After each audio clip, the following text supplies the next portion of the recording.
Welcome to Forcing Function Hour, a conversation series exploring the boundaries of peak performance. Join me, Chris Sparks, as I interview elite performers to reveal principles, systems, and strategies for achieving your competitive edge in business. If you're an executive or an investor ready to take yourself to the next level, download our workbook at experimentwithoutlimits.com. For all episodes and show notes, go to forcingfunctionhour.com. Today, I'm joined by Milan Ackerman. Milan is the CEO of MPAC Entertainment and the artist manager for rap superstar Russ. Now, if you're not a hip hop fan, that name might not mean a lot to you, but this is a big deal. Russ is a multi-platinum selling artist with over 6 billion streams. Russ recently landed in Forbes' list of top 20 hip hop earners. Our topic for today is the business of music. Milan has been successful as a music promoter, a booking agent, a tour manager, an artist manager, and now he is the CEO of an artist management company. Today, Milan will be sharing his strategies for breaking through the noise, no matter what industry you are in. Today, we're going to be exploring how to leverage the internet so that you can build your personal brand online, what it means to make it today in music and in media, how to reverse engineer your dreams, and a day in the life of the manager of a touring superstar. Without further ado, enjoy this conversation with Milan Ackerman. Milan, thank you so much for joining me. It's such an honor to entice you from out behind the curtain, man. Thanks for being here. Absolutely, bro. Thanks for having me and thanks for getting this out of me. let's start by learning a little bit about you, how you got here. What role Sure. does music play in your life? Oh man, music's a huge part of my life. Always has been. Hip hop has been a huge part of my life. So I that's kind of how I came up. I was just super interested in getting involved in the music business. I didn't know how, and I think it started the itch was I saw this Drake show. So I grew up in Winnipeg, Canada, what I think is a small city. But if you look back, 700,000 people live there, so it's a pretty decent sized city. But I saw Drake perform at this small venue before he put out his debut album, and it was like, that's what hit me. I was like, I have to do this. I wanted to do that exact same thing the next summer.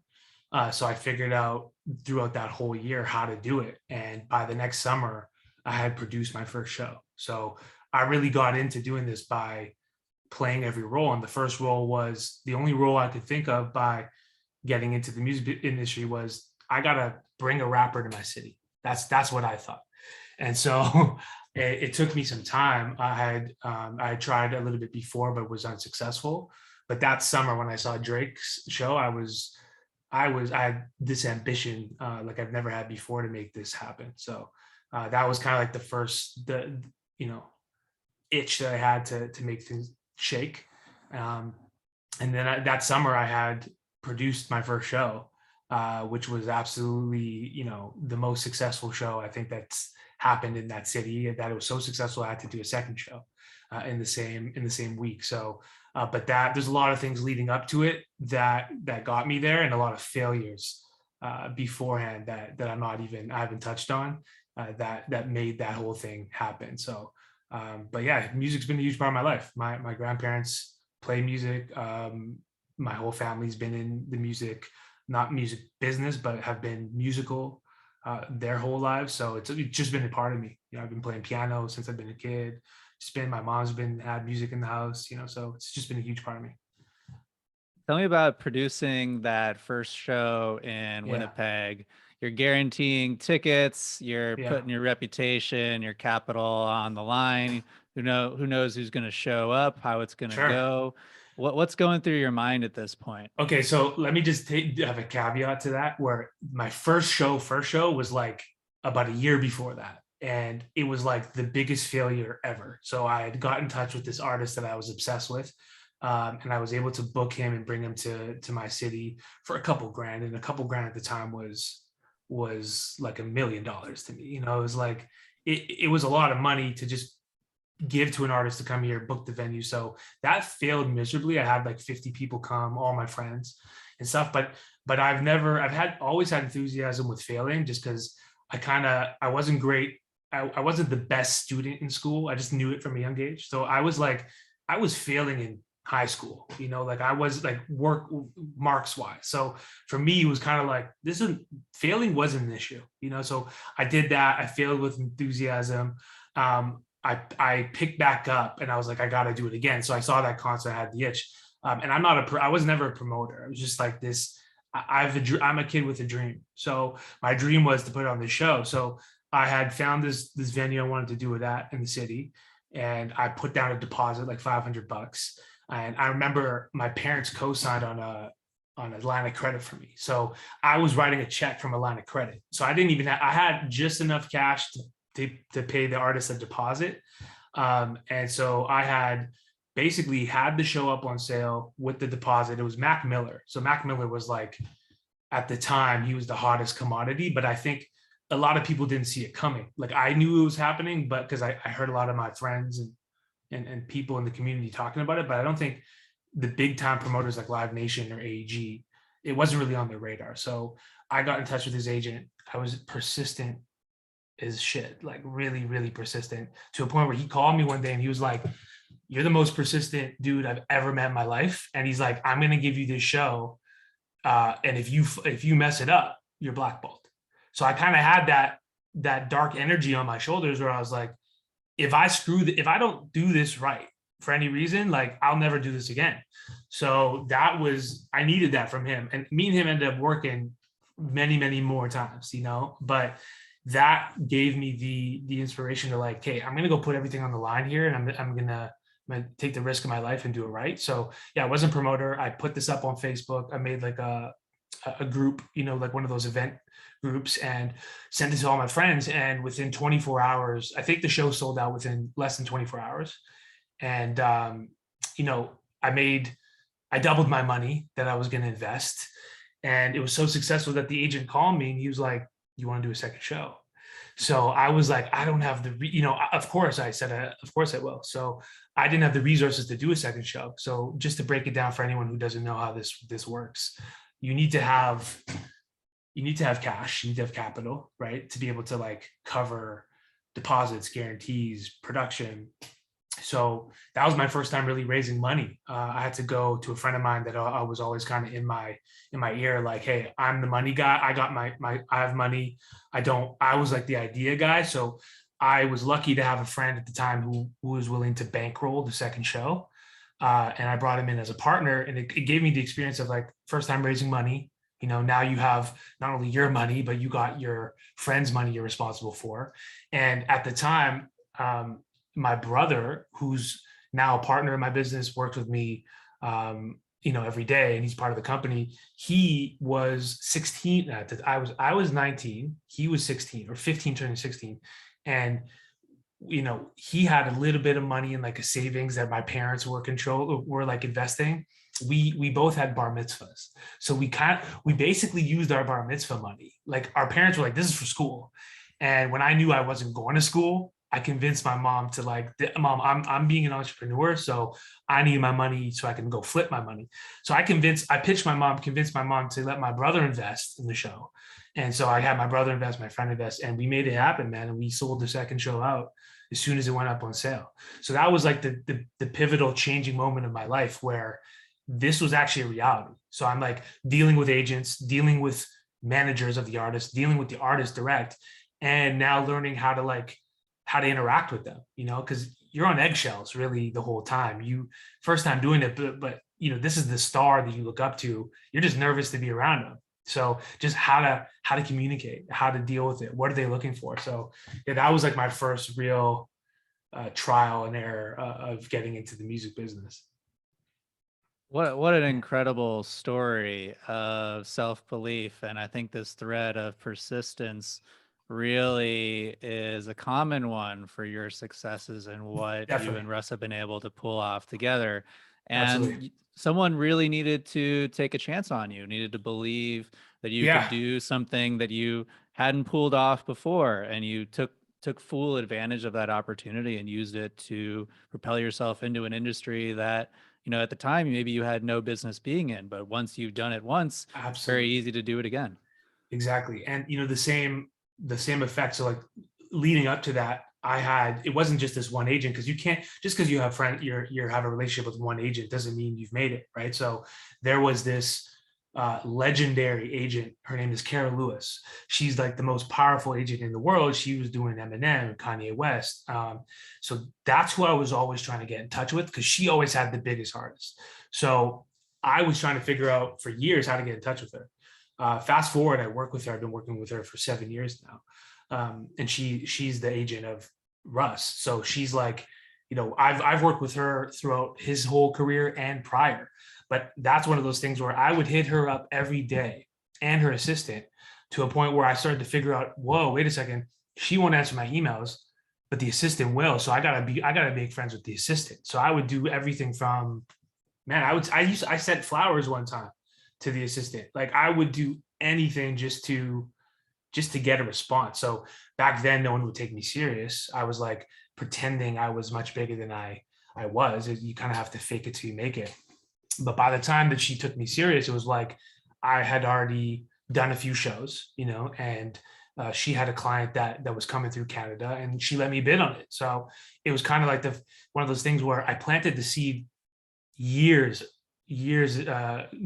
before.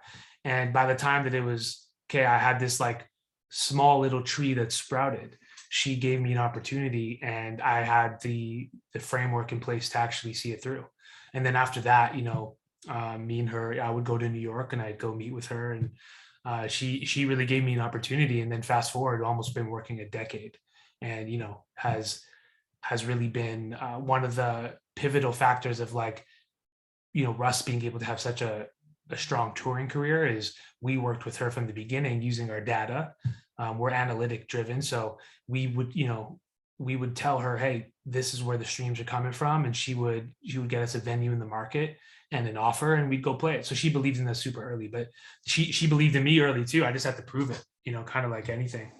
People knock on my door all day, but if unless I've seen them knock a few times, I probably won't pay attention, to be honest. And it has nothing, nothing against them. It just, sometimes you need to be so persistent where you knock the door down to a point where it's like that agent, circle back and said to me, you're the most persistent dude I've ever met. It's almost annoying them so much that they can't get rid of you, that they have to acknowledge you.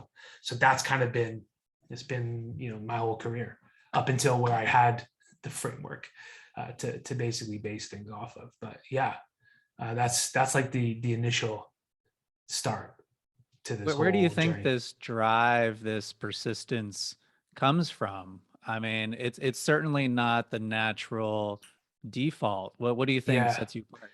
Well, I think honestly, it came from failing.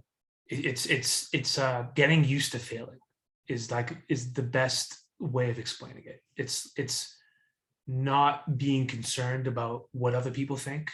I used to maybe when I was younger, I cared a lot what other people were thinking. And then I think there was, I'm trying to think back of like, was it one time that the switch flipped? I think it was honestly like failing enough times where I knew failing was kind of like the default setting. So I was almost like, I can imagine with you publicly speak a lot.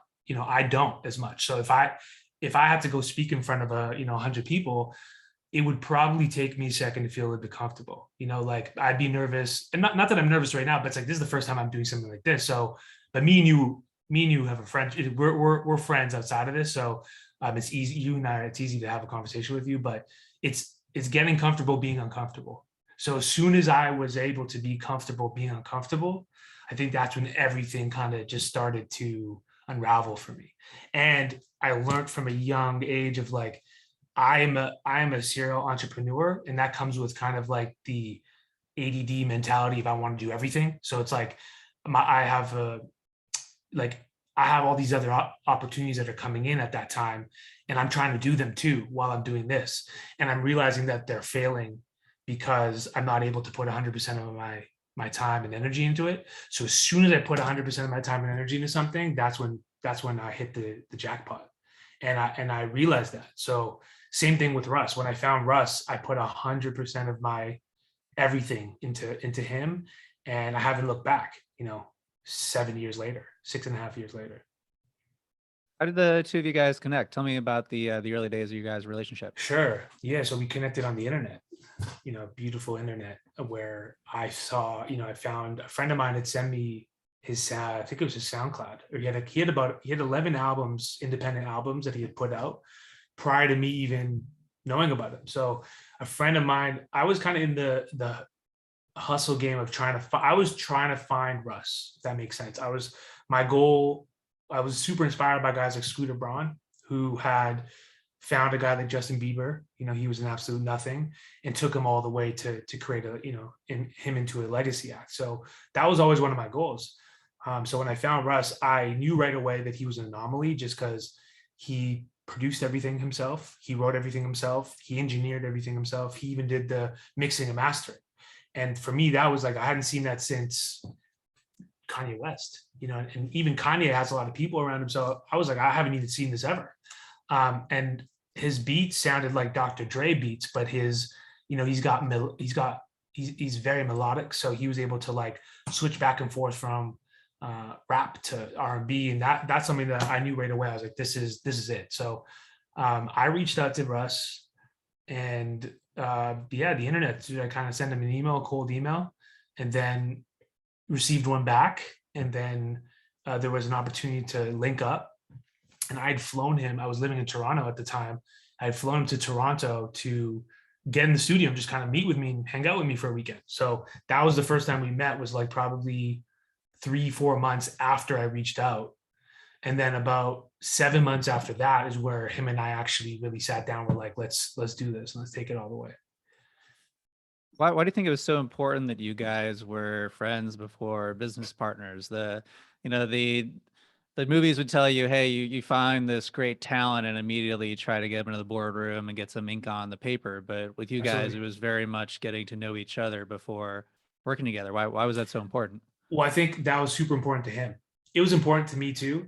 I realized it over time. Like, I didn't want to rush into this, just like anything. Like, I learned from experience. So by that time, I had already been I'd say I'm 11 years into this, in the music business. So I started, my first show was 2010 as an, so, 11, 12 years. So I was about 5 years into this, with experience. I already been on the road with artists. I was managing other artists at the time. So he was a very unique person where he didn't like titles. He had technically trust issues at the beginning, but he was just smart. He's like me.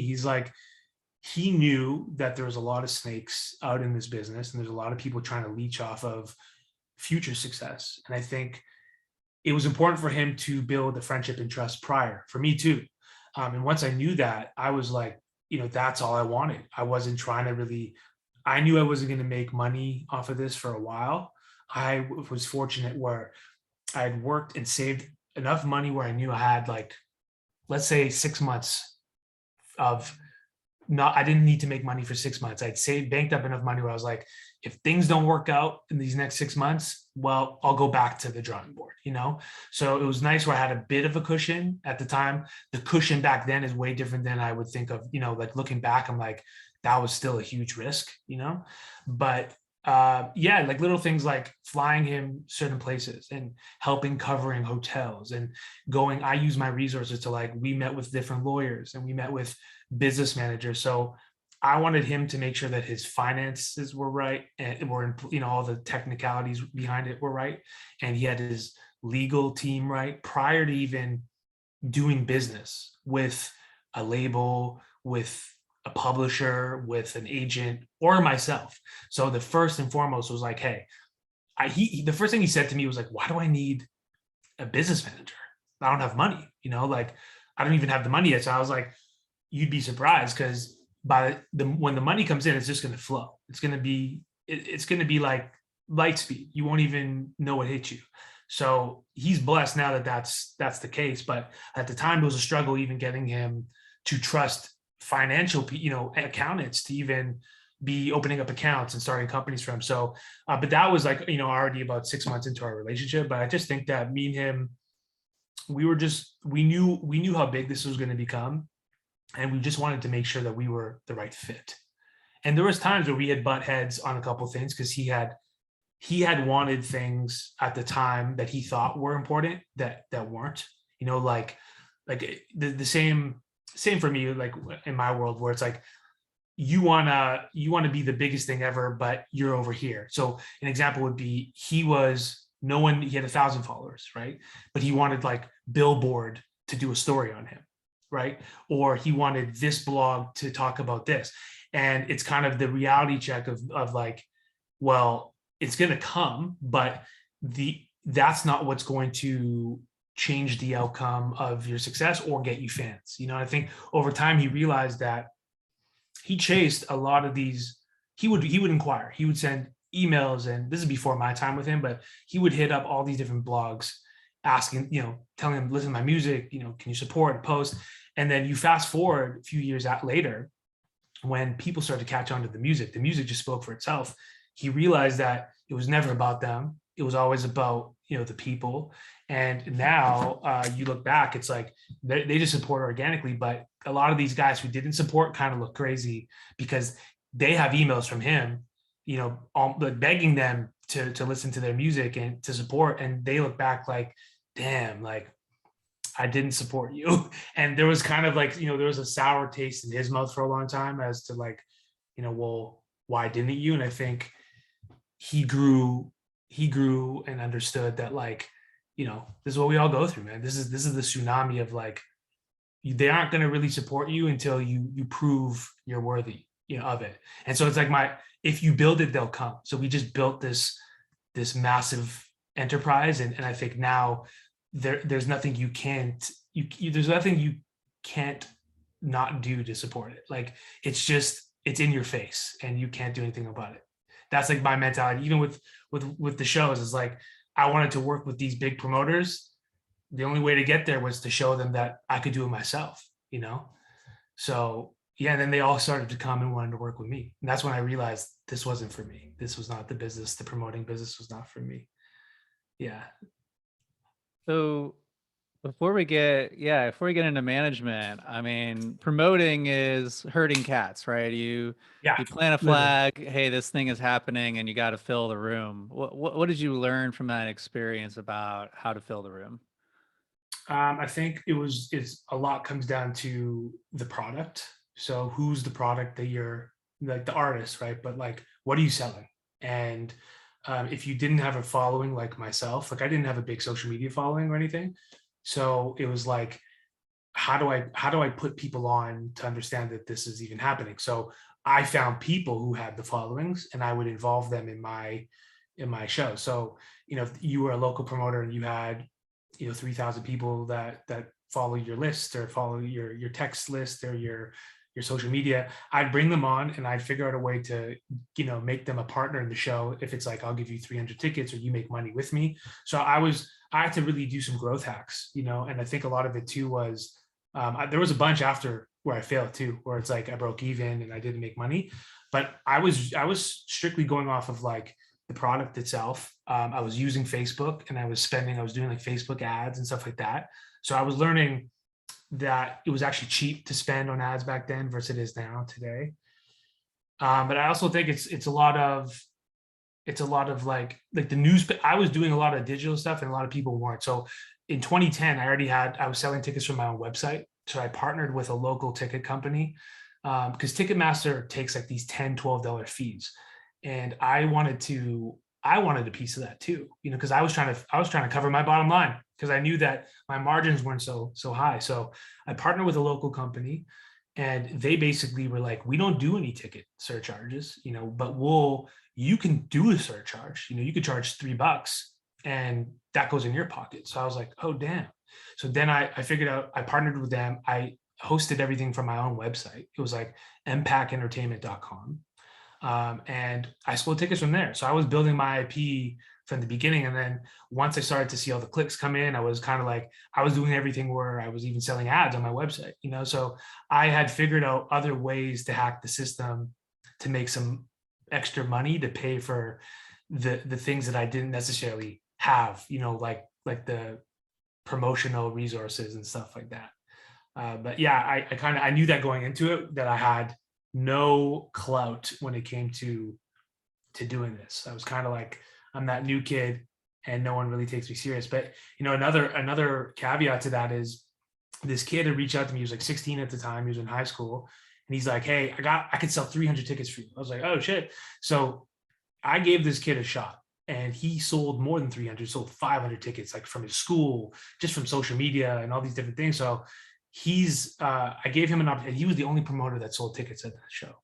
I just felt it in my gut. I was like, I want to give this kid an opportunity, and maybe he'll become, maybe I can mentor him to also become, get into this business. So that was his passion. He ended up getting into it. Fast forward 10 years later, he works for my management company. He's on the road with me. He's coming on tour in 3 weeks or 2 weeks when we're on the road.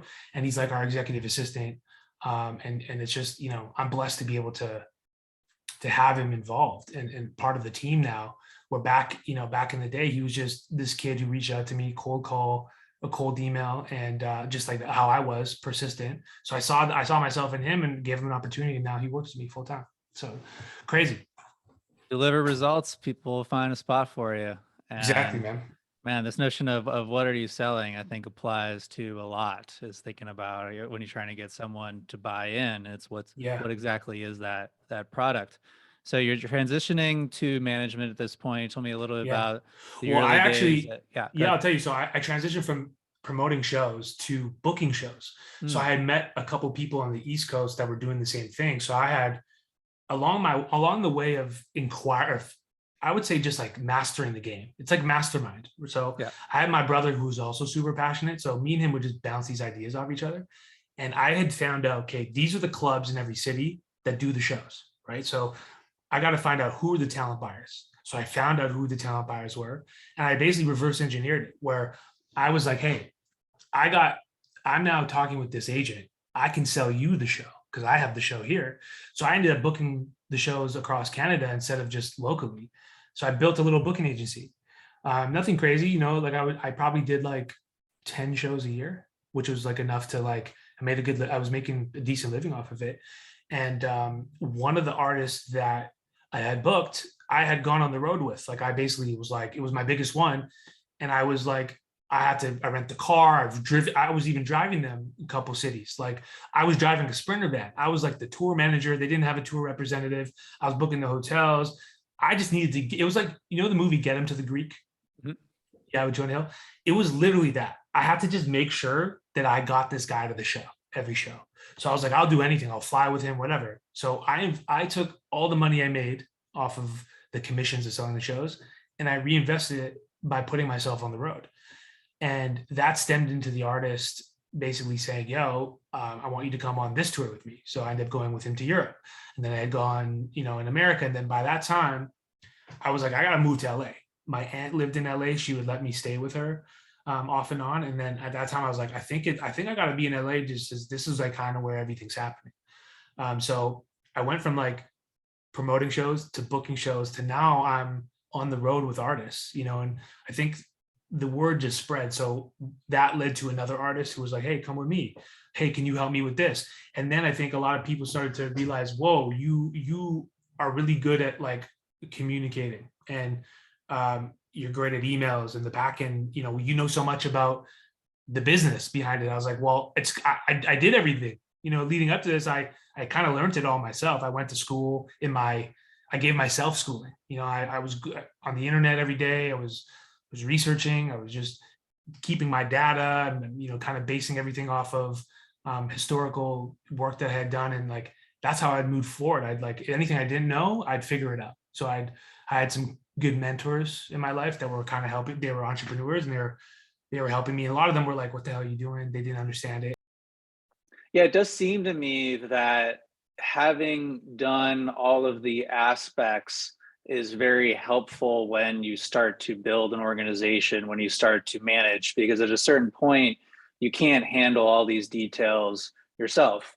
So having worked on the promoting side, having worked on the booking side, having gone on tour, you could have the processes in place, firsthand knowledge of how things should be done, to be able to communicate those to the people who are on the ground floor execution, and keep yourself out of those executional details so you can focus on maintaining the big picture. how all it's interesting to see this pattern where a lot of these early experiences become very complementary, where a lot of the opportunity resides at the intersections of having all these different experiences together. Is that something that you found as well? Absolutely. That's actually what like makes me a better CEO today for my company and for Russ's company is everything that led up to this. That for me is what creates the magic. You know, I think no one could fool me. No one can fool us when it comes to the back end of the business because I've played all the roles. So I think that's a definite yes. And like on the touring side, it started off with me and him. So just like me and him would go on the road. Then we brought a videographer. Then we brought security.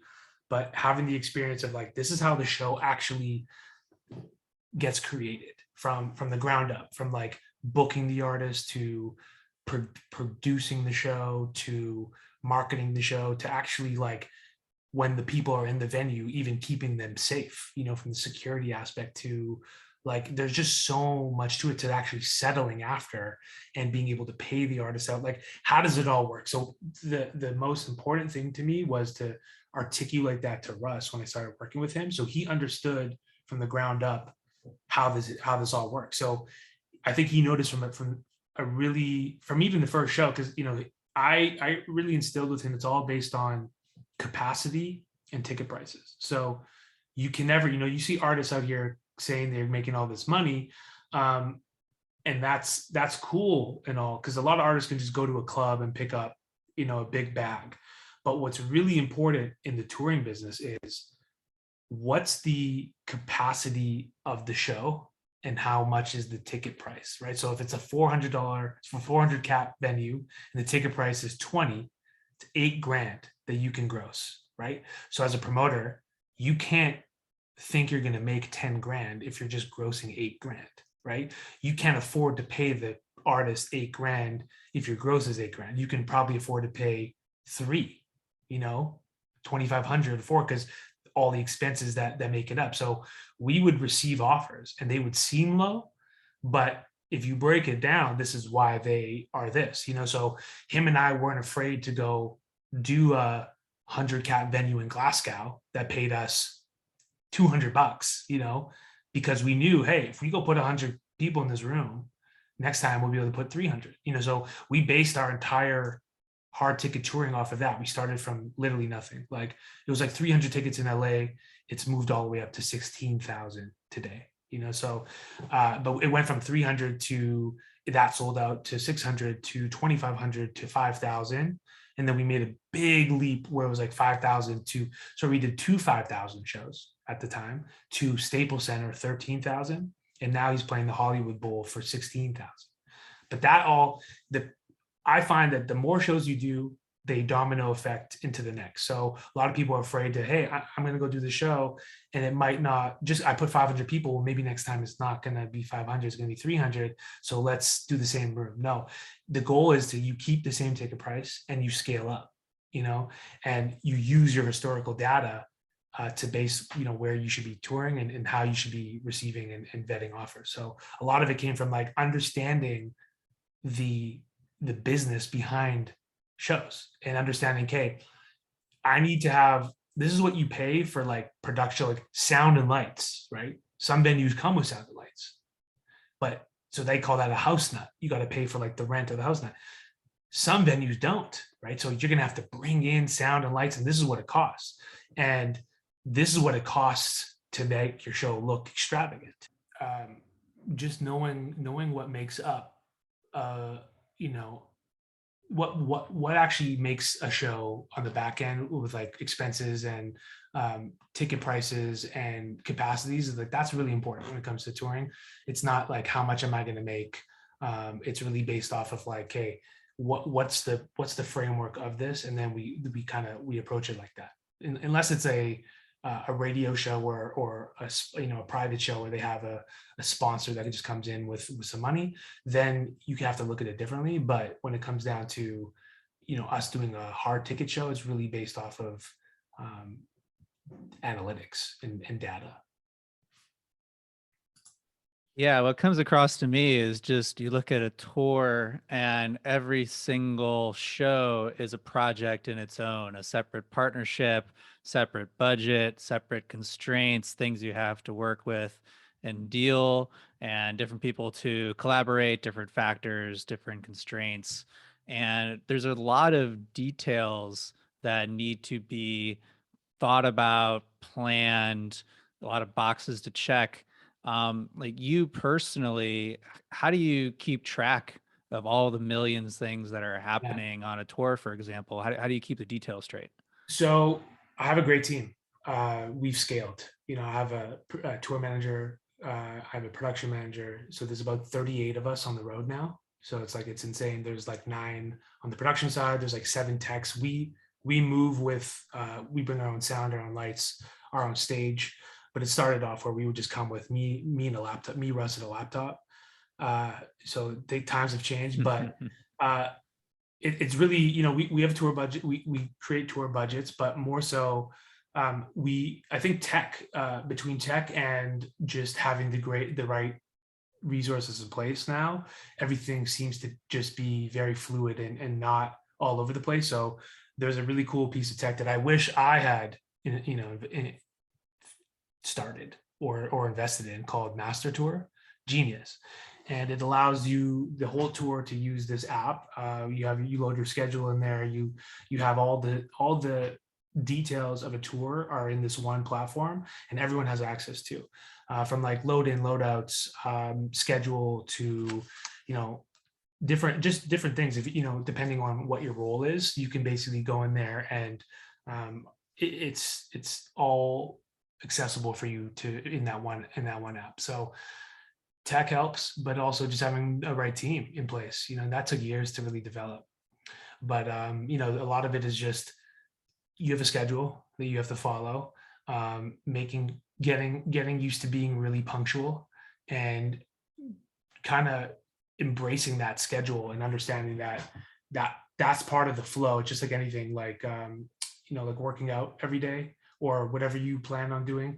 It's, you have a show that day, but like there's certain things that lead up to it. So sound check, very important, because you don't want to just jump out to a crowd of thousands of people and potentially it could be any flaw or anything's messed up. So that's important. The load in specific time is very important. The time you leave the venue or the city the night before is really important. Rest, obviously, eating is really important. So there's a lot of things, but I've scaled it out where I have a great staff now, and it allows me to still manage the business while being on the road. I'm no longer playing 10 different hats on the road. I get to be myself, and I travel with Russ everywhere. But it just allows me to still manage the inflow of calls and emails and inquiries, as we're flowing on the road and doing a million things at once. So talking about roles, having some really good specialists now on the team. If you had to define your role as manager in one sentence, how would you do that? CEO. That's how I can. There are a lot of people that make up this success. But I would just say I am still as persistent as I've ever been. I'm more ambitious than I've ever been. And I'm living, I just am conscious of the fact that I'm living the dream, my dream, which is, I'm doing this for real. Like, I'm literally it's tough to, when you're in it, to kind of press the pause button and look around you and see, like, whoa, this is what we created. But I have such gratitude for that every day. So I start my day off 100% with like the gratitude of, like, it's less pressure. It's more like, being the captain of your own ship is just like, there is a lot of pressure, but it's the most gratitude I've ever had, because that's all I ever wanted. And I'm just blessed that that I understand the landscape of everything that we're doing. And now I can basically, as I scale this out with staff, with other team members that we start to bring on, other artists, other, whatever it is, producers that we were talking about earlier, I can apply the same structure to that in their business.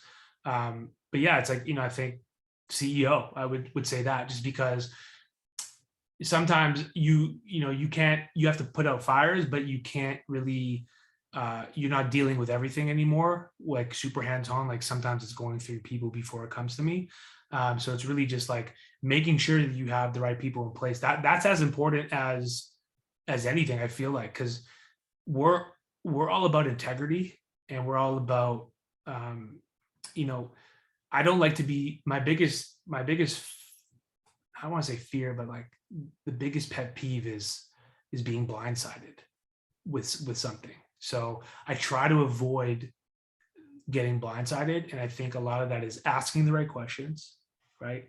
Being conscious of the landscape of like, I'm already thinking of all the blindsided things that could happen. That being on the road, that being, during the day, like even before getting on this call, or doing this convo, I had already put out some fires today, but I had done it in a way of like, I knew I had this commitment. So I basically, I've manipulated my schedule today to kind of revolve around this, and to give myself the free time. Obviously there's calls that come in and different things, but I have certain people in place that are doing the things right now that I may have had to do. And that just comes from like building, giving people some trust without giving them the benefit of the doubt.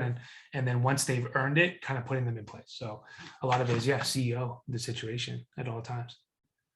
I'd love to expand on that in terms of the role of the CEO. At Forcing Function, I like to think that the CEO has two things that only the CEO can do, no one else. And the first one is the vision, is laying out a really defined, specific, articulate vision of where the organization, where the company is Yeah. going, what those steps are to get there, and to anticipate what could take us off track. Yeah. I mentioned the not getting blindsided. If we were to not achieve this vision, what would that reason be? The second, I'd say, is resource allocation, where at any time there is just unlimited opportunities to pursue, but very limited resources, time, attention, personnel with which to pursue those opportunities. So needing to decide what opportunities have the highest potential ROI. So I know for you, it's no different. There's so many things that you guys could be doing as an artist, as an organization, and needing to be very particular about what you choose to pursue. How do you keep Russ focused? How do you keep your team focused on that vision? I think, yeah, this definite aim, I think, is like how we keep everyone focused, is knowing what we're doing this for realistically. And like the definite aim can be, it could be multiple things, but I think it's like the common goal of like, this is what we're trying to achieve. And we reverse engineer everything from there. Like, how do we get there? And like, what makes up that definite aim? You So got an example make, for me? an example would be a number one, like our definite aim currently is a number one Billboard record, like a number one single on the Billboard Hot 100. Um, so wild story. This was a convert. We start the year off always with like a new definite aim. This year it was that. This was the year that Russ wanted to break into the Hot 100 as an independent artist and get the number one song. So that's a huge feat for us, because I don't think it's been done, to be honest. I have to go look at the historical data for an independent artist. I don't think it's been done, but regardless if it's been done or not, we're going to make it happen. And a lot of that comes from, I think there's two things. It's okay, what makes up a number one song, right? So it comes from stream, sales, radio. You got to have a big record, but a lot of it comes from the energy that goes into manifesting what you're looking to achieve. So that's what we were looking to achieve. So instead of shooting duds, like before, we would just release a ton of songs, and we just kind of let the universe, do its thing. Like, hear the songs and have fun. It's like, you guys, if one goes crazy and blows up, great. If it doesn't, great. We're going to keep putting on music, right? So that's one thing that Russ has never been afraid to do, is just put his best foot forward. And he makes an abundance of music, so he just puts it out, and he lets his fan base consume it, and then they dictate they elect what's the single. So we use a lot of the data to base our decisions off of, right? So if a song is doing really well, that's where the marketing budget will go. So we kind of did things a little bit different this time. With Definite Aim, we knew we wanted to achieve this #1 song. So it's, instead of shooting the duds, we're going to basically figure out, okay, what we're going to release songs that we know are going to be we're going to take bigger swings. We're, instead of swinging for first base, we're actually going to swing for the grand slam. And then by swinging for the grand slam, you got to get someone on first base, second base, and third, right? And you got to hit that out of the park. So it's really just lining the things up. And a lot of that is, do you have the right resources in place? Like, do you have the right digital marketing team in place? Do you have the right radio team in place? Do you have the right mindset, headspace in place? So we started the year off with that headspace. He decided, hey, this is my goal. He's done everything from quit drinking. He's now watching what he eats. So he's changed his diet completely. He's lost 20 pounds. He's, what are you calling it? He's measuring his macros. He's basically on he's calorie deficient. So he's basically watching everything he eats. He weighs everything. So we're applying the same elements to like his career, right? The right decisions when it comes to the press looks or this op or that op, and making sure that when we do trying things out and understanding like the data drives everything. So he put a song out on TikTok, it started to go crazy. The fans are demanding it.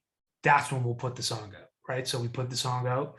It's doing extremely well now. Fast forward from the Definite Aim combo, 3 months later, we got the #1 digital sales song of the week, like 3 weeks ago.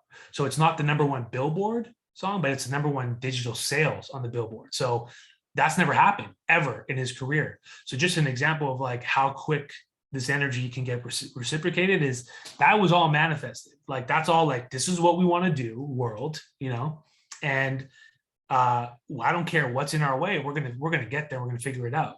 And a lot of it is like reverse engineering. So finding out like, okay, in order to get the biggest, the most sales or the most streams, you need to have X amount of, so it's got to be going crazy over here. You got to take it to radio accounts for like 60% of the Billboard charts, right? So if you don't have if your song's on a radio, how can you think that you're even going to accomplish that, right? So when we're doing budgets at the beginning of the year, like allocating X amount for radio, X amount for digital marketing, and the song's reacting over here, we'll put some money into it over here versus over here because we'd be shooting duds over here. So a lot of it is, I think I may have gone off course a little bit, but it's Definite Aim and not taking your eyes off the prize.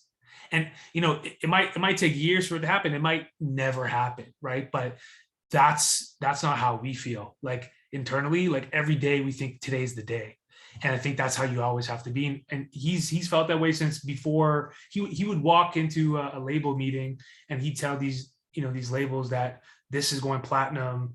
I'm going to have a debut platinum album. I'm going to have 7 platinum songs off the album. And they're looking at him crazy, like crazy. You don't even have a song with 1 million streams yet, and, fast forward a couple of years later, debut album platinum, 7 songs platinum from the debut album. So he's taught me a lot when it comes to like manifestation, because shit's real. Like I was doing it before I met him, but ever since I tapped in with him, kind of like whenever he says something like that, I believe in him more than I think he believes in himself sometimes. So it's like, you need that, like a partnership management thing, relationship needs to be like that too. You can't just have a manager who's just like, he barely picks up the phone when you call. He's not like invested. He's not into, there's nothing enthusiastic about what you're doing to him. You're just another notch on the belt. That's never going to work. You need to, me and him 1000% believe in everything we're doing all the way.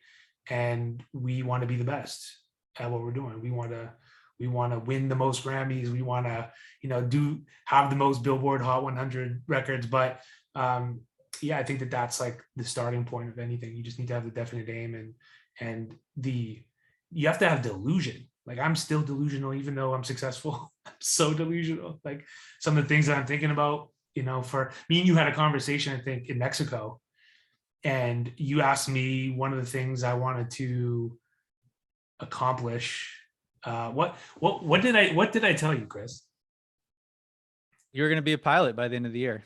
Is that what I told you? Yeah. Yeah. So that's like a dream of mine since I was a kid. So it's like, yeah, like, fast forward now, I'm like, I did buy a couple lessons, but like, that's just going to come from me getting over my fear. I also did tell you that I didn't want to, I hated the Cessnas. So I hate flying those little planes, but to become a pilot, I'm going to have to get through it. So that's some shit that I'm planning on doing this year. Yeah. I love it because, hey, we could talk about self-belief and where that line is between being delusional and confident, which has often been discussed amongst artists that made it, that you need to have, no one's going to believe in yourself unless you do. But I think that what's really instructional from that amazing example you shared of the definite aim for the year is once you have this ambitious goal in mind, that allows you to work backwards from it.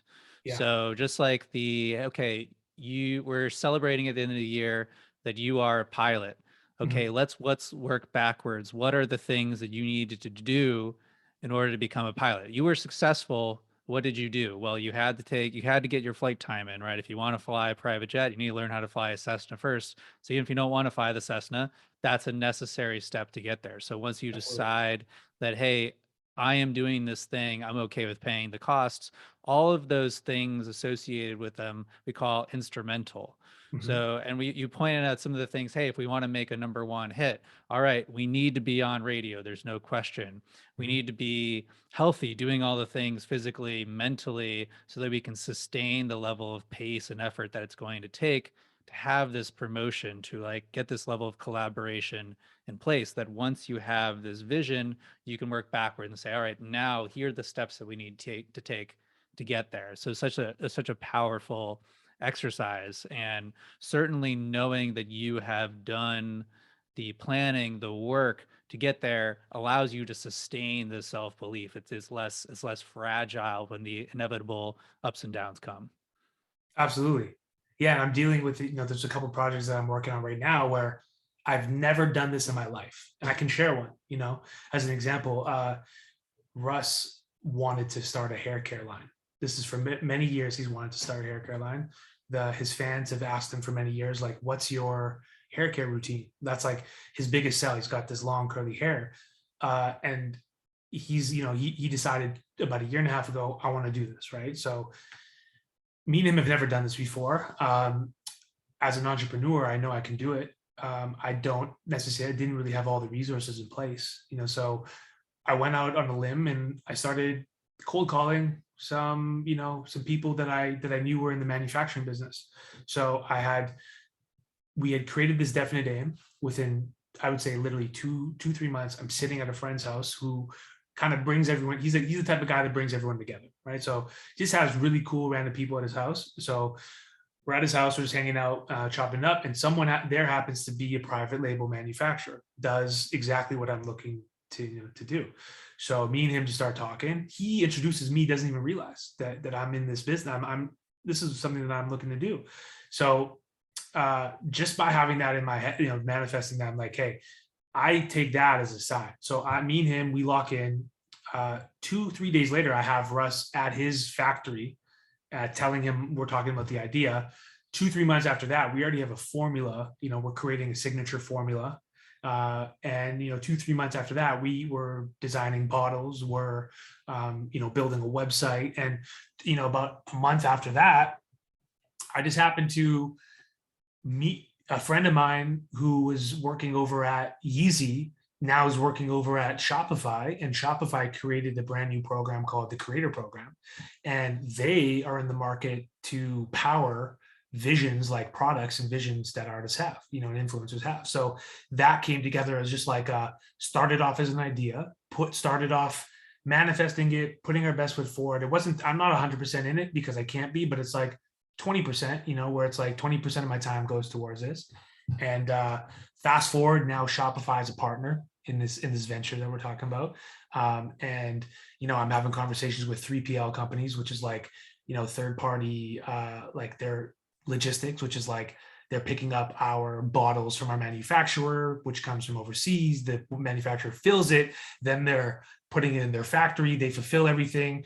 Everything is like integrated with Shopify. So I'm out here, this music business executive, manager, but I'm also play part-time entrepreneur, and I'm out here building, a hair care company, a lifestyle company, and I've never done manufacturing in my life, so this is all within a year time frame. And I think it's a lot of it starts with the definite aim of, hey, this is what we're trying to do, this is what we're trying to accomplish, and using everything that I've done leading up till now to reverse engineer what I want to do. So like learning from experience, like there, even on this journey that I'm telling you about, there's already been failures, there's already been things where I'm like, damn, could have saved money there. I could have done this different. And next time I'll do it differently. And a lot of it just comes down to, again, I have to play CEO because there's like 4 or 5 different parts and you kind of have to integrate them together here. And we're finally getting to the finish line where we're going to launch it this summer, 2 years later. But yeah, I've never done manufacturing before. I've never created a product from the ground up. So this is just an example of like definite aim and just using your mind and your resources to just pull everything together. One of my favorite beliefs is that the universe is conspiring in our favor. Absolutely. That if we know what we're looking for, we'll recognize the opportunity when it's right in front of us. These opportunities are already there. We just don't recognize them. So I that's the truly, key, is I truly knowing what we're believe looking that. for. Yeah, I feel like sometimes we're just like fogged. We have like this like haze around us, and we don't realize it's like sometimes it's right in front of us. And I think that's where the gratitude, is having gratitude every day comes in. And it could just be like I meditate, but not as much. I think I have other forms of meditation. Like for me, like meditating could just be like I have an old school car, so it just could be like taking 10 minutes and just driving in it solo, don't have my phone on me, just and that's where I can think best. But understanding that sometimes these things are right in front of you and you're just not paying attention.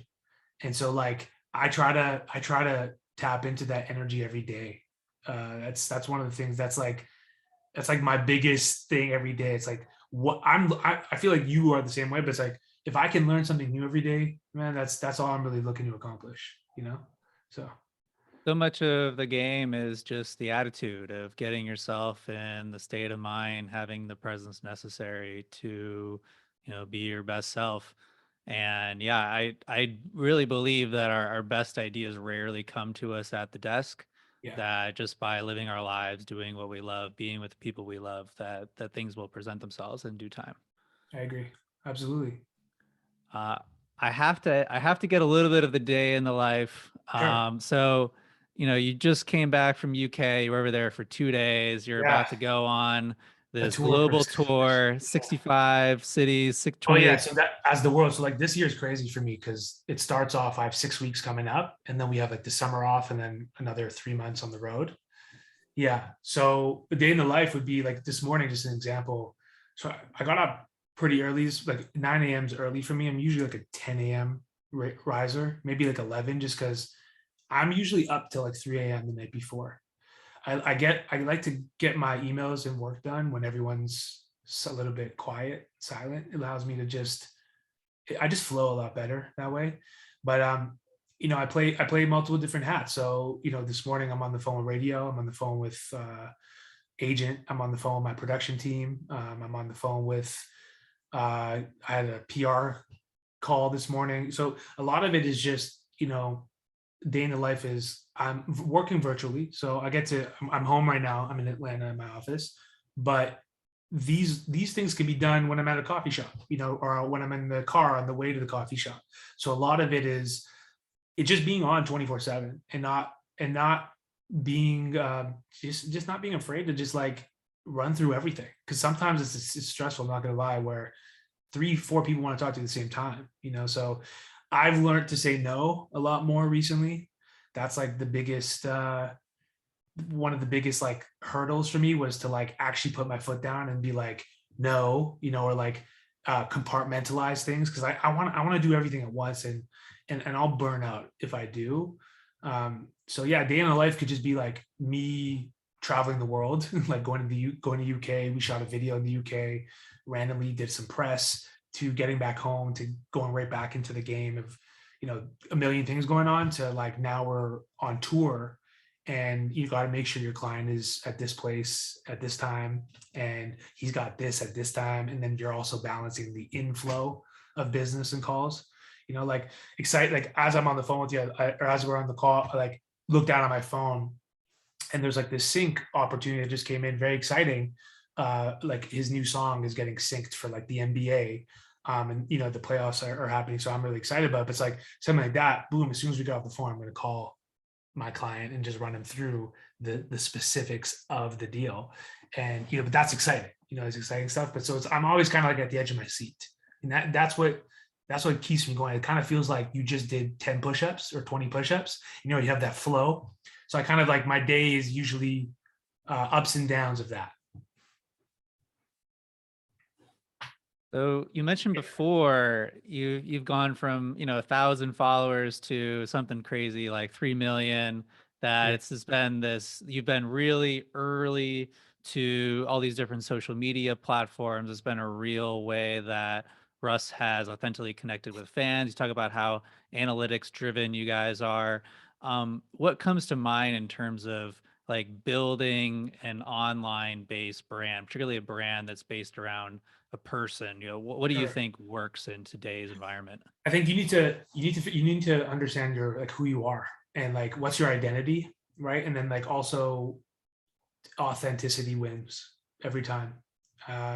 You can tell when someone's trying and when someone's not, just being themselves, and not being afraid to experiment. So like TikTok is a good example. TikTok was, I think for a lot of people, it's one of those platforms that it seems a little bit, it seems complicated. If you just got TikTok, you've no idea how it works. It's a very unique algorithm that is in the favor of, if you like a piece of content, like if I go onto someone's profile and it's like, this person's a musician, right? An acoustic, plays guitar, and I scroll through their profile, I will start receiving more of those types of content on my feed. So like my feed will be consumed with up and coming artists if I go down the up and coming artist rabbit hole. So that's on the front end. That's on the back end of it, learning how the platform works, right? So if you understand that, now you're going to understand how people find your profile, or you. So a lot of it is like trial and error. So I think when Russ got onto TikTok, he was very like, his good friend Gary V was telling him for many years, like, you should get on here, you should get on here. And he just didn't understand, like, what content should I make on here? Should I just post what I posted on Instagram? And then over time, experimenting, you got more comfortable with how the platform works itself and what works for him. It's not really like what works for everyone else, it's what works for you, right? And that doesn't necessarily mean going viral. It just means like, what's my identity on this platform? And if it's just my authentic self. And then we learned that that's how you break music. TikTok's a great platform for breaking music. Instagram is great for showcasing your art, right? TikTok is where you can really be yourself. You can really show the raw, uncut authenticity behind what makes the music, what makes this, answering questions. You can be vulnerable. So I think as a consumer, I really want to see the true self of the artist or the influencer. And I get turned off personally when it's fake, when it's like they're trying to be something that they aren't. It's like, you don't need to put on all the the chains and the look just to be on the platform. You're okay just being you. So he started from nothing. I think what happened was, as the music grew, everything grew. So it started from SoundCloud. SoundCloud is a platform where you can just upload your music instantly and you can share it with the world. So that gave him the stepping stone to do so. Like, hey, I made a song, now it's out. And then over time, Spotify and Apple Music, they were at their early stages around the time he had started putting out music. So they started to grow, and then that would go back and forth. So, Shazam's directly correlate to Apple Music, and TikTok directly correlates to Apple Music. They have like an integration partnership with Apple. So if you're getting streams on TikTok, or views on TikTok, it's going to correlate to your music streams on Apple. So just understanding the dynamics of like, hey, Instagram might be the platform to like showcase what I'm doing in my artistry. And, you know, that's where I can stunt and kind of like where you can be fake. TikTok is like the more authentic, and just understanding like Twitter is where I just vocalize my thoughts. This is how I feel, you know, and understanding how each works. But I think over time he realized like, I need to market everything I'm doing. So we're on the road, you know, we do a show. The next day we have a recap video of the show to show the people, hey, we're actually on tour. I could never understand why people would go on tour and they wouldn't market the content of them being on tour. Like you'll literally go to artists, you know, profiles, and they'll be on a world tour and you have no clue. It's the link in their bio is not even the tour, is not even like the website, right, with the tour dates. So maybe they're blessed and all the shows are sold out, or maybe they just don't understand that in order to continue to grow your business, you got to put the content out there, and that's going to drive more and more sales and excitement around, you know, what your activity. So that's how we ended up doing so well on our tickets, you know, our ticket side was marketing each show. So like Russ will go on tour and he would, you know, the LA show, he'd put the LA show out as he's driving to the San Francisco show. Then you do San Francisco, you put out the San Francisco show. So we knew really coming up that we need to have a great videographer who can turn around and edit within 24 hours.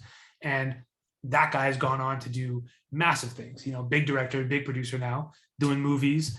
So we've replicated that model, and now the videographer who's on the road with us is actually a fan. We found him on Twitter, and he's coming for his first time on the road. I think it's his first time ever being on the road, but we get to give it, you know, some new blood, some energy, an opportunity here. And he's going to use the same model that we've been using. He's known about it because he's been watching over the years. So now when he comes and it's his time to like be in that role, which is, you know, 3 weeks away, he's gonna basically shoot it and edit it exactly in the same format as like we've been doing, because he can look back and be like, oh, I can use those 100, 200 other videos as a reference. You know, there's not a lot of training to be done other than this is where I like to, you know, I want you to be, and this is kind of like how fast you need to turn around. The rest, you know, kind of just follow the protocol. So yeah.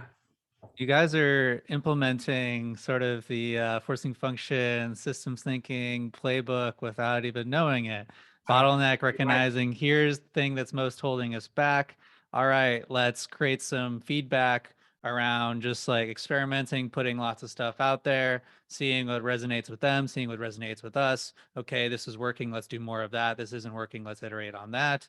Exactly. Okay, let's leverage. We're already doing these things. How do we get more out of them? We're already doing the show. Let's film it, putting it up. We're already recording. Okay, what else can we do with this? That these principles of thinking of everything as a system, it really ties in everything, and it creates infinite opportunities to continue to do less, to do more with less, to be doing the right things, to be making sure that you're getting maximum output for minimum input.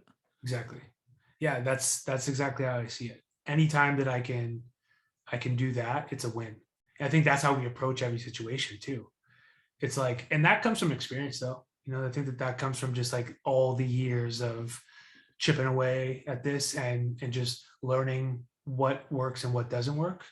You create that system for yourself just by default. It's almost like the new default setting, you know, how you approach anything. So yeah, because there's a lot of opportunities that come through my desk that need to be vetted, and they're great opportunities, but if it doesn't align with your core principles or your like the brand's integrity, then we don't ever do it. You know, it's like the money has never been the reason why we did something, or I've done something, or Russ has done something.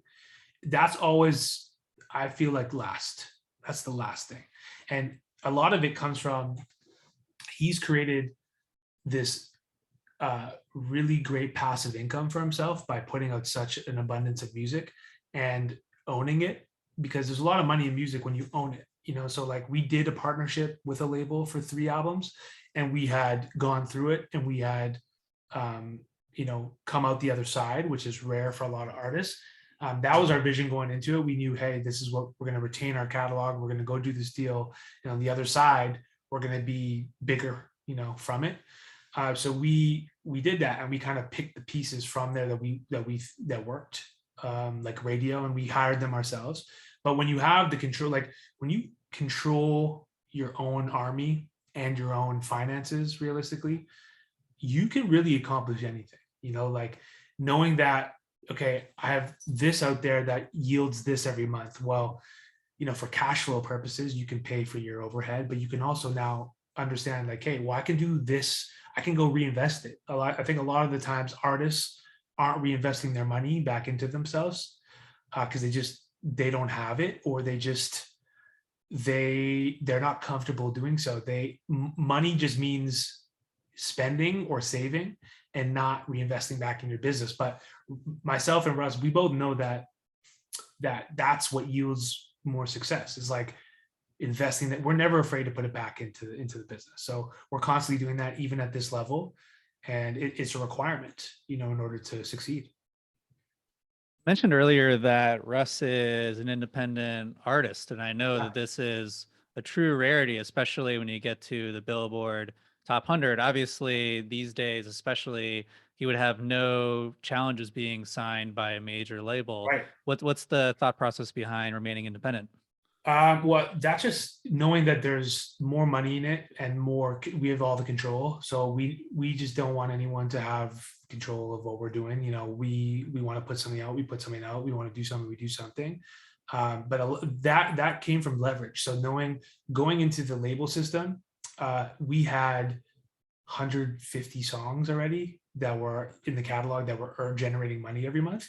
And the bigger you get, the bigger the new songs get, the old songs become more successful. So there's a lot of money in music when you think about it. There's on average 1 million streams pays $4,000, right? So if you do 1 billion streams, that's $4 million. That's from one platform. So there's a lot of money in music if you own it. And the independent motto just came from like been doing it, but also knowing that we had all the leverage. And I guess moving forward into this, into the new world of how things are moving, is understanding the game. And we understand that a label is literally just like an investor in a sense, but they're more so just a corporation who's coming in with money, and they're using their money. They are kind of like the government. You don't have the choice where the money goes. So sometimes you do, like we as the people can vote, but like we all pay tax that we can't really decipher exactly where our money is going, specifically. So it's a very similar thing where you're giving away the power and the leverage to these corporations.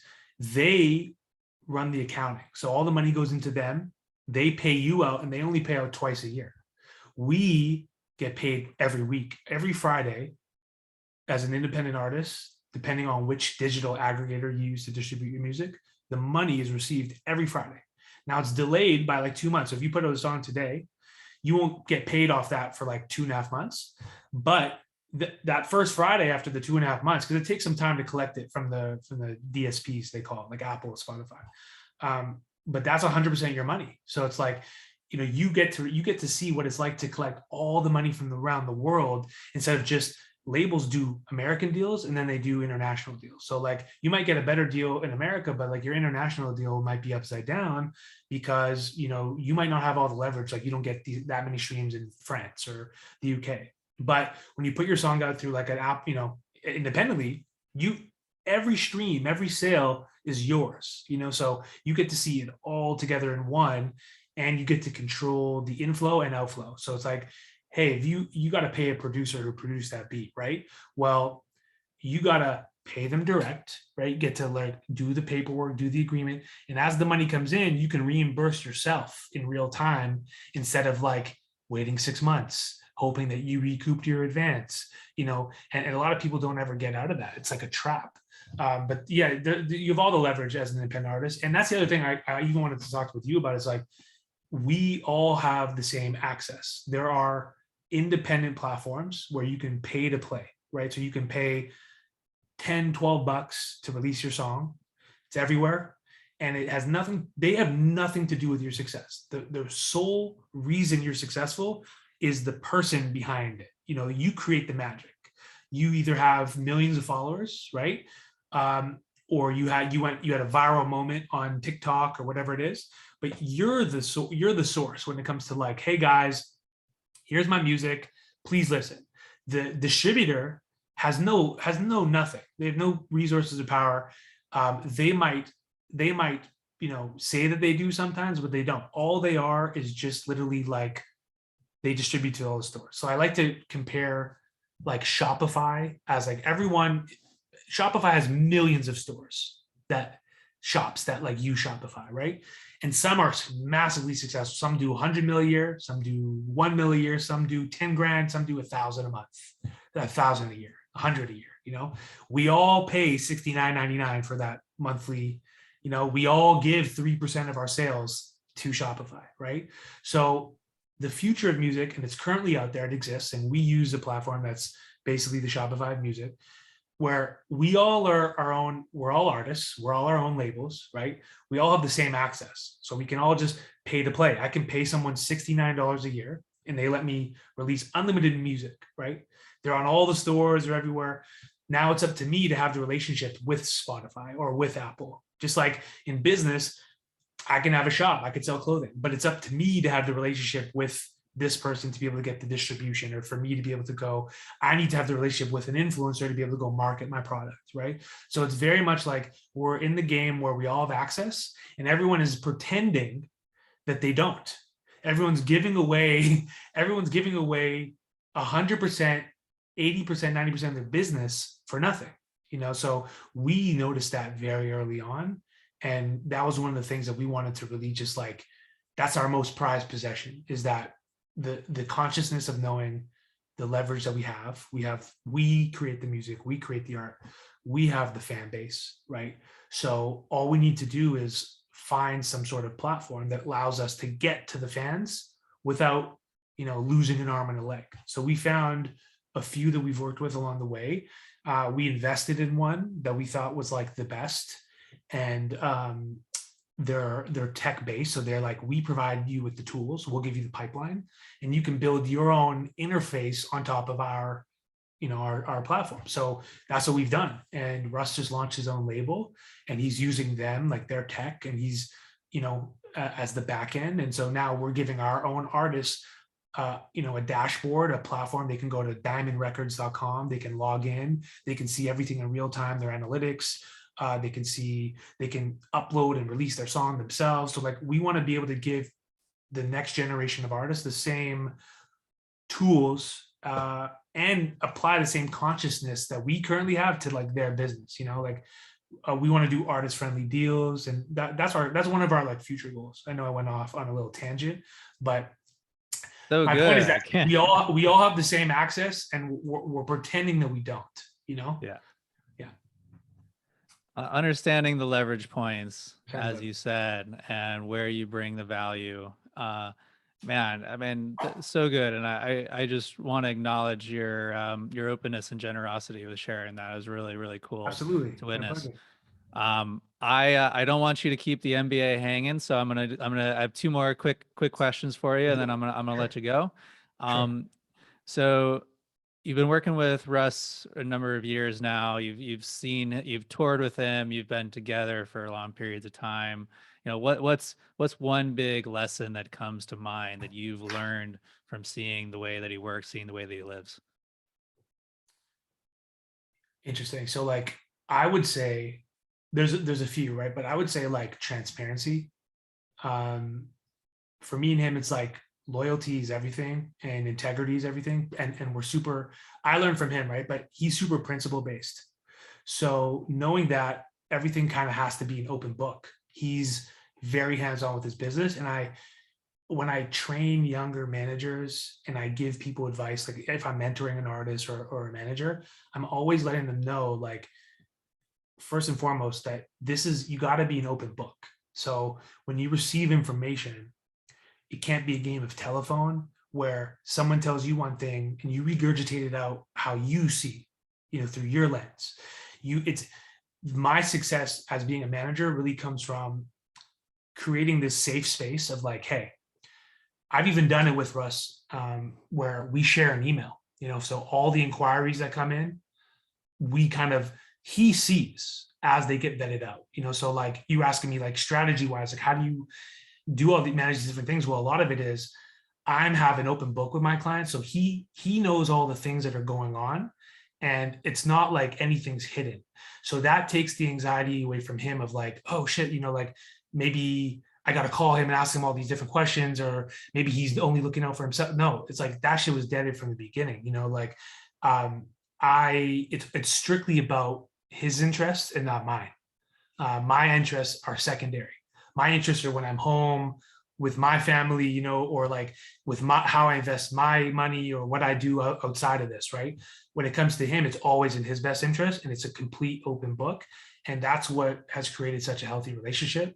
And I think for other managers and other businessmen or CEOs, like this is how I would, recommend. It's like the info comes in, I then receive it, I can vet it, right? But I articulate it back. It's just a flow. And sometimes you have to play the bad guy too. It's good cop, bad cop, because if your client wants something reciprocated, and maybe that's not who I am. Like maybe, I was saying to you, it's like one of my biggest things that my lessons learned is saying no. And it's like compartmentalizing things. So if your client wants something done, right, they might be angry about it, whatever. You can do it in your own way, right? But you gotta take that information, and can't be a game of telephone. You gotta send it right back. It could be in your own way, but it's a lot of the times it's both ways. So it's like receiving information from both ends have to kind of go right back out. And sometimes you have to be comfortable being uncomfortable. It might be uncomfortable to say no to someone. It could be millions of dollars on the line. It could be relationship on the line. But I serve my client and clients, and it's just like that's where I draw the line. It's always like that's it, loyalty and principle based, and it's like I'm always fighting for his best interest. So I think I think that answers that. Love it. Last question for you. So you broke in the music industry, no experience, no business being there. Now you're doing manufacturing, obviously no manufacturing experience. What advice would you have for someone who's in a similar position? They're looking to break into a new career, a new industry, but they don't feel like they have that relevant experience. What advice would you give them before they take the leap? Start dreaming and dream big, and understand that you have all the power. Like it all starts from within you. So all the information, I'm super confident in the fact that all the information exists out there. And that could be like, you might not be speaking to the right people. You might not be Googling the right, the right information that you're trying to obtain, but it exists. So a lot of it is just being comfortable, being uncomfortable, understanding that you need to dream big, and you're not going to get anywhere unless you have persistency. Like it could be anything, man. It's like, even as an investor, I find myself like, you have to be persistent with this. Just because you think something is going to take off doesn't mean it's going to take off. Like you might have to go through the storm. So just be comfortable being uncomfortable, and understanding that's like, you might fail and you might get knocked down, but if you get back up, anything is possible. So really, really harness that and tap into that it's like, I came from nothing personally, I really had no resources around me, but it really stemmed from my drive to accomplish my dream. And my dreams change all the time, but it started off of like, okay, I'm like in my mom's basement right now, and it's dark, and no one in my family's an entrepreneur, but I know one guy who is, you know what I mean? It starts from just like, it could be like, I look up to an artist, it's like my favorite artist, my favorite producer at the time was this guy, Scott Storch, right? He's right here actually. Okay. And fast forward, why I loved him, he was like, he's the science behind Dr. Dre's Chronic 2001, which is like my favorite album ever. He played the piano on Still Dre, all these different things. Fast forward, no joke, this is a friend of mine now, right? I have I've worked with him for many years. I know him really well. But that would never have happened if I didn't like I wasn't like masterminding it to happen. I was delusional where I was like, I'm gonna be friends with him. I'm gonna be in the studio with him. And no joke, that's a reality. It came to life.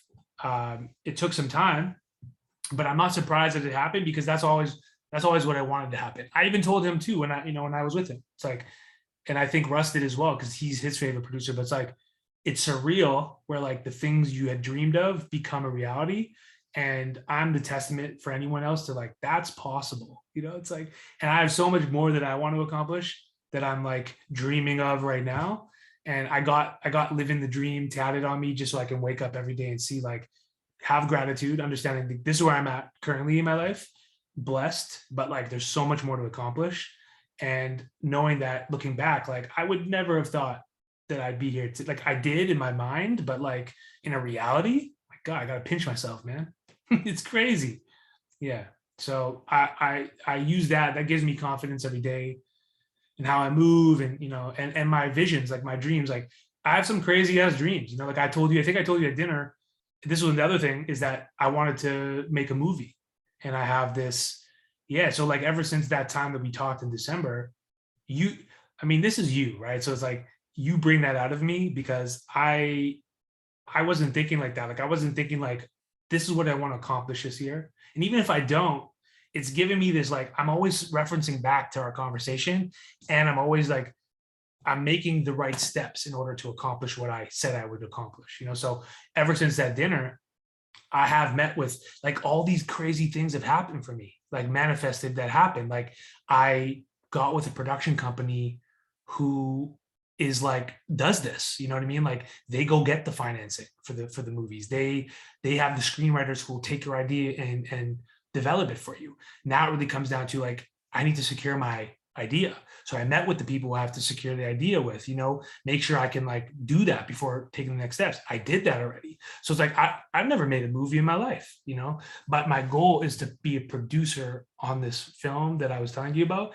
And it might take me years to accomplish, but I already see myself sitting at the Oscars. Like no joke. I see myself with my mom.